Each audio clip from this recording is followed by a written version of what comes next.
Welcome back. Pocket Watch, episode 6, Black Bag. Offensive line. My bad. African American bag. The show where I don't know the runtime and I count how many times I check my phone or my watch to see if a movie's gas or ass. Please like and subscribe so I don't have to start making TikToks, and follow me at Indian Jones on Letterboxd for more movie content. So it seems like this movie's gonna be a classic spy thriller movie with a little bit of romance, and who doesn't love a good spy movie? I think everyone on earth at some point went through a spy phase. The only thing I'm confused about is why there's not more talk about this movie. Maybe I'm just missing it, but I feel like I haven't seen any marketing for this. I'm really hoping it's not because this movie's bad, but it did get the AMC Artesian film stamp, so let's see. So Steven Soderbergh directed this, and he also directed Ocean's 11, one of my favorite movies, and he directed all the Ocean's movies. And for me, those are perfect pocket watch movies. The runtime's not outrageously long, the dialogue is crispy, and the pacing doesn't get any better. If this movie gets close to that level, I might have to do a deep dive into all of Soderbergh's films because I feel like I've been missing out. Maybe I'll start with Magic Mike because I haven't seen any of those movies either. But anyways, let's get to the pocket watch checks. I'm predicting this movie is going to be an hour 55 minutes long. It's a spy thriller, so I think it could be on the longer side, but I'm still thinking it'll be under 2 hours. All right, for my pocket watch prediction, I think there's only going to be 2. Anything more than that, I think this movie is unfortunately going to be pretty boring. Let's see how it goes. Cate Blanchett and Michael Fassbender are pretty entertaining in everything they're in, so it should still be a good time. Off to the movie. We come to this place for magic. We come to AMC theaters to laugh, to cry. Oh God, no. Back again. To Rainy care. day, movie day.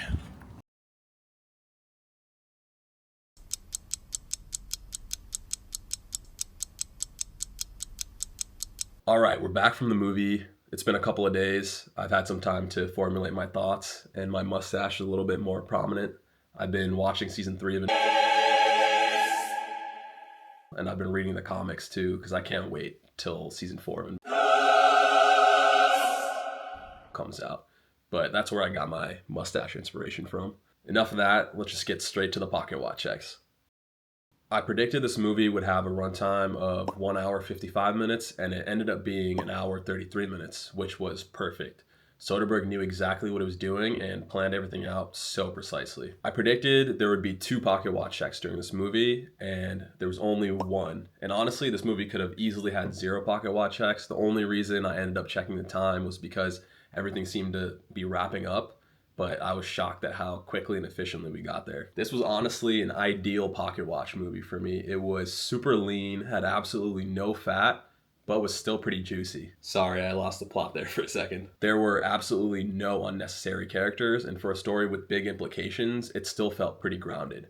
I was honestly shocked at how tight and efficient this movie was. I think recently we've seen so many movies of this genre be over 2 hours long and have dumb chase scenes or fight scenes tossed in for no reason whatsoever. It's crazy to me that a movie as good as this has made basically nothing at the box office. Literal peanuts. The budget, I think, was reported to be 50 million, and it just struggled to get to 25 million worldwide box office, even though the reviews have been great. For all the complaining that we do, that we want original IP and no more big budget movies with 0 substance, it's probably hard for these studios to greenlight them when these movies don't make that much money. That's why it's so important to actually see the movies we want to be made and the ones that try something new in the theaters. I saw this movie the first week it came out, and there was only 5 other people in my theater. That's nuts. Watch the leg. Oh. It really makes me wonder though, are movie theaters on life support, or are we just not showing up when it counts? For me personally, I don't think I'm ever going to stop going to the theater, and I think other people under 30 are in a similar boat. It's cool and easy to be a cinephile these days with the popularity of things like Letterboxd and AMC A-list increasing. And honestly, for young people with ADHD brain, nothing beats watching a movie distraction-free. It's like a dopamine detox with more visual stimulation. Soderbergh also gave an interview where he said that young people are going to the theaters more than ever and want to see filmmakers do a wide range of stuff. And it's a trend that hopefully increases in the US and worldwide, honestly. He also mentioned that he hopes movies like Black Bag can cultivate an audience that's ready to get out of their house and into the theaters. It's a great sentiment I can get behind, but looking at the box office numbers so far, That's rough, buddy. my guess is that younger people did actually go out and watch this movie in theaters, because typically you have a movie pass, you can watch whatever you want without having to worry about the cost being too high. But for an average person with kids trying to go out as a family, are they really going to be willing to spend $60 on a movie they've never heard about? And that's for standard movie tickets, not including snacks. I know this isn't a kids movie, but more so for the movie theater experience in general.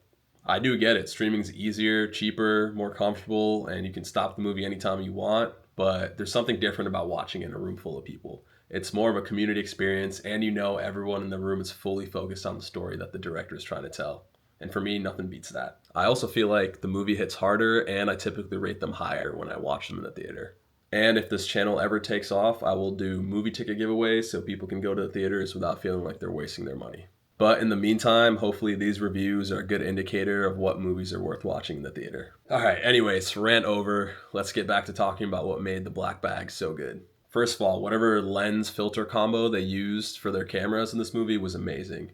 Every light had like a soft halo glow around it, and it made this movie so visually appealing. And speaking of visually appealing, I don't think there was a single person in this movie that wasn't attractive. This movie was hot from top to bottom. But Michael Fassbender and Cate Blanchett are at the top of the list. They both acted their asses off, and their devotion to each other is borderline sociopathic, but it's what drives the movie. They honestly might be couple goals. Every bit of dialogue was so surgical and tactfully used to move the plot forward, and it was so good that there was no action needed for it to be effective.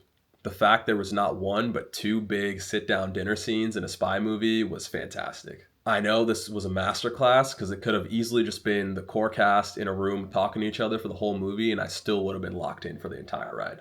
And obviously a spy film is going to have twists and turns, but for this one, it felt different because even if I predicted every single thing that was going to happen, I still think I would have thoroughly enjoyed it. So for me, that's why this movie is a 4 out of 5. But it seems like I'm going to have to check out Soderbergh's other movies. So if you have any suggestions, leave them in the comments. Otherwise, it's going to be a coin flip between Out of Sight and Magic Mike. Also, leave some comments below for movies you want me to do Pocket Watch reviews of in the theaters. That's a wrap on this episode. Pocket Watch, episode 6, Black Bag. I'll see you guys next Friday. Peace.